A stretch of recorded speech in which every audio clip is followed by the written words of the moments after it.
Hey guys, Dave Chappelle did crack a joke on Illuminati and Robin Hood and other things. Please take a listen to this. I'll talk later. Every cent of that $12,000 ticket done.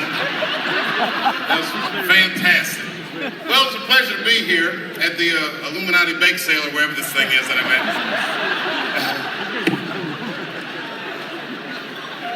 I gotta tell you, I was nervous. Hey, how you doing? You know, it's funny when you see a black person in a room like that, you're like, oh, she owns BET.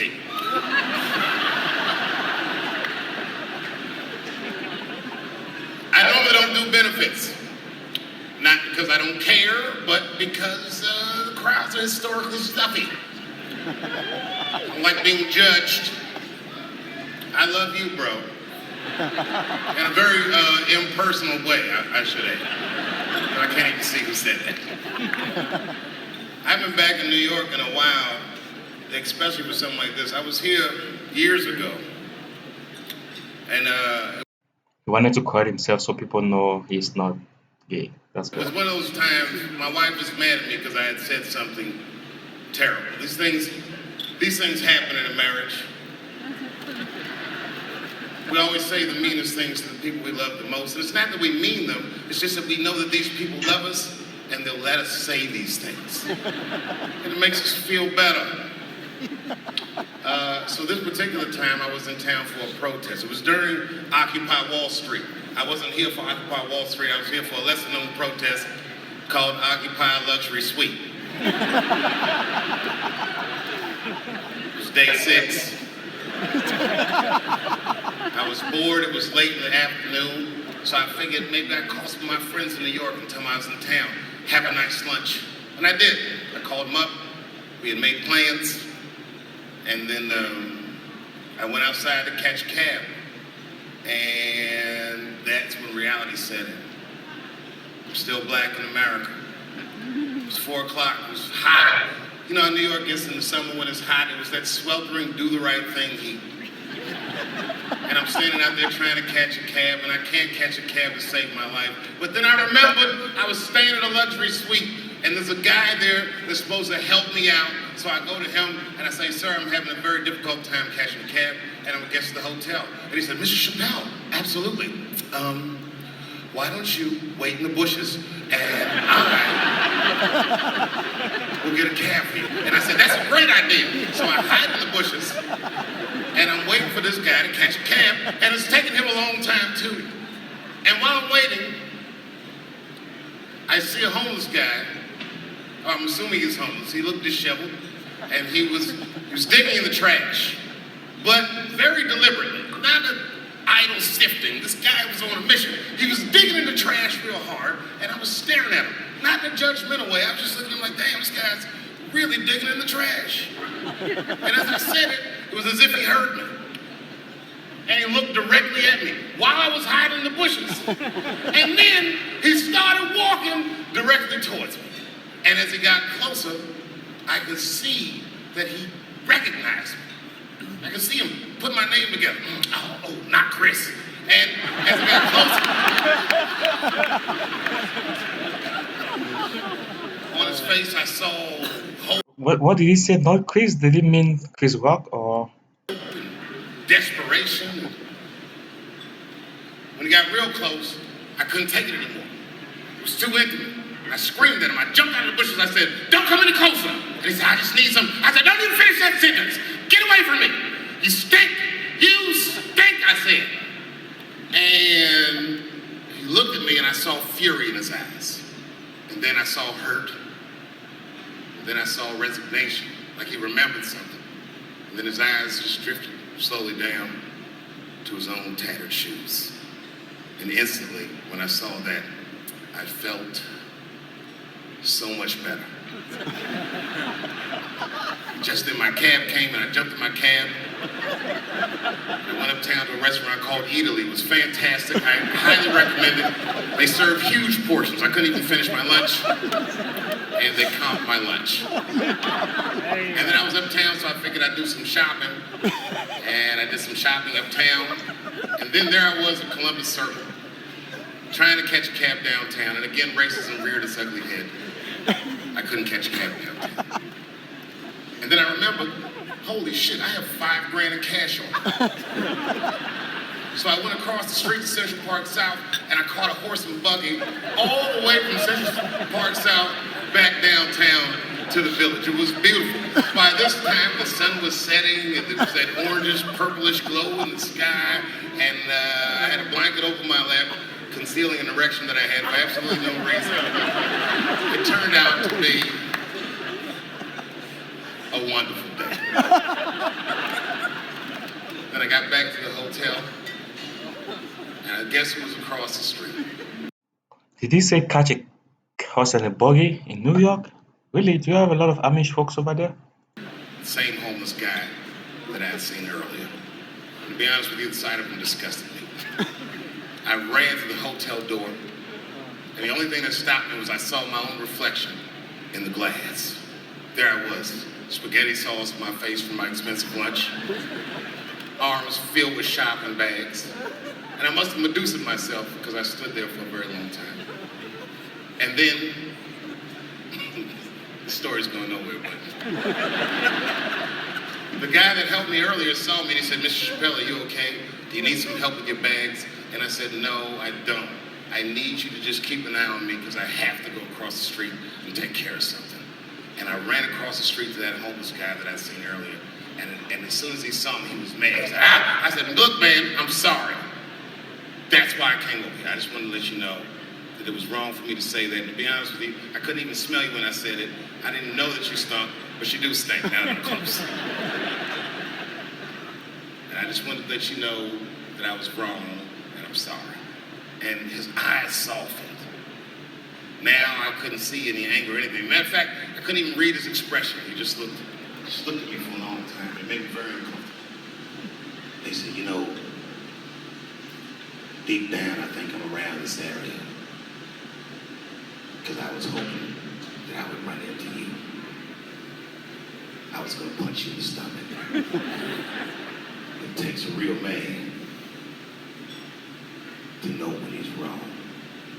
And it takes a bigger man than that to admit that he's wrong. And you coming over here and apologizing to me, he said, that's no little thing, young man. And I accept the apology.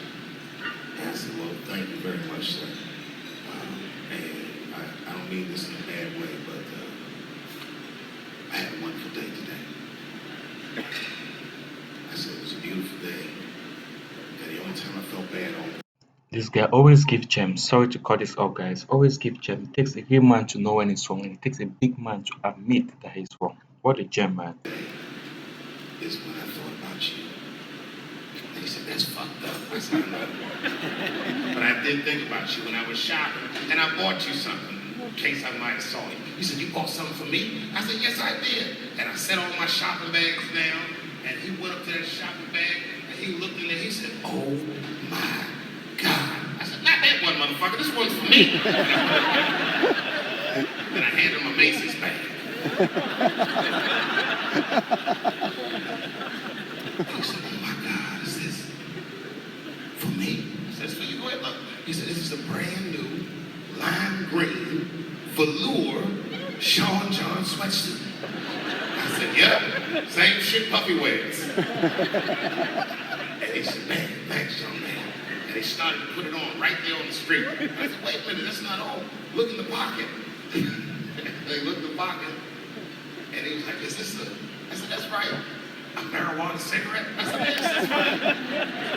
He said, I have not smoked marijuana since Vietnam, but I'll smoke it if you smoke it with me. I said, well, I hadn't planned on putting my lips on the same joint as you. Sure, why not? I'll light it first. And I lit the joint up. We literally sat there on the dumpster right there in Soho. Smoked weed, me and this homeless dude. He had on that lime green sweatsuit. Kind of looked like Oscar the Grouch as the sun was setting. I know you guys are mad right now, but the point is this. We are all incredibly privileged people. And you know, I was the first guy on television to ever say, give Donald Trump a chance. I know, I fucked up. I shouldn't have said that. Huge mistake on my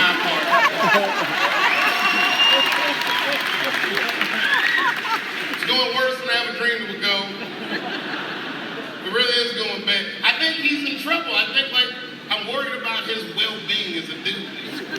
He doesn't seem like he's. The guy held a press conference where he asked the media to stop finding shit out. He said, no, I don't think that's gonna work. You ever seen that press conference? You don't know how scary the things that I see in my briefings are. I don't think you're supposed to tell us that, sir. Tell us that shit is scary. Who does that? Even as a parent, do you do that? So the kids saying, hey, little man, look, I'm 3 months behind on the rent, and I'm worried this month. I don't know if it's gonna work out. Go to school and have a productive day.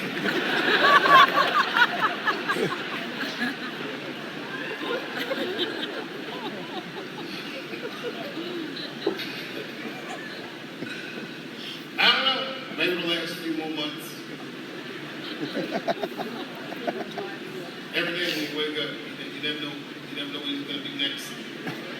Donald Trump. He's exciting like you thought the black president would have been. He's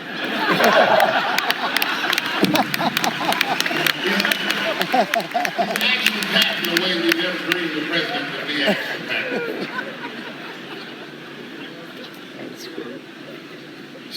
He's a crazy shit. Donald Trump said we should not let any Muslims into the United States until we can figure out what's going on. And I think that's way out of step with the way people feel in America. Am I wrong on that, or was it me? I think you guys are not a good gauge of how people actually feel though. You're largely rich white New Yorkers. You didn't even know he was going to win in the first place. I'm the Jane Goodall of white people. I live amongst the poor whites. I study them. And I have no problem with any white person, but the poor whites are all these fake. A lot of trouble from that. But I knew he was going to win. And I just felt like he was out of step. Like I feel like most Americans believe that we respect each other's beliefs, whether we share those beliefs or not. I know I feel like that. Even out there in Ohio, it's like that. I respect everybody's beliefs except for whatever Amish people believe. I can't stand seeing them.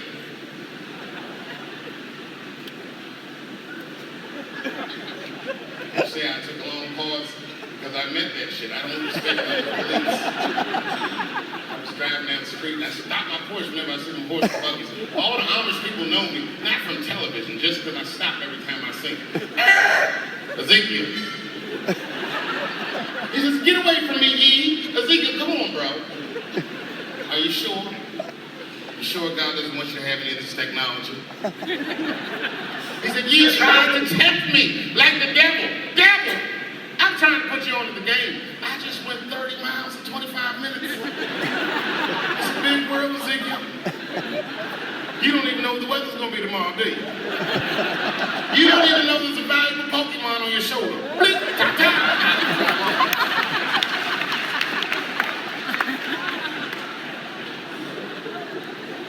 mean don't let any more Muslims in the country until we figure out what's going on? I already know what's going on. It's like 17 mass shootings in the United States. 4 of them were done from Muslims. 7 of the countries that are banned have none of those 4 people from them. The other 13 shootings was done by crazy white people. And you don't see us banning white people from benefits to keep the rest of the audience safe. Not only is it wrong, it would be catastrophic to the Robin Hood Foundation's bottom line. There were no white people here, we'd only raise $300, maybe $400 tonight. That's That is so true what he's saying, right? You don't see them banning white people. That is so true. We all need each other. Is he going to get impeached? Trump? No, I don't want that enthusiastic hooray. I want somebody, I know there's a guy in this room somewhere that's like, yes, he is taking it. I'm like, yes, he is. His wife still lives in New York, doesn't she? Nobody wants, you guys probably know in person. I forgot where I was. Sorry about that. I'll just Google this shit when I get off. Hey, how are you, man? You look great, by the way. They asked me to come here for 15 minutes. Sure, they regret it. I am the other Westmore.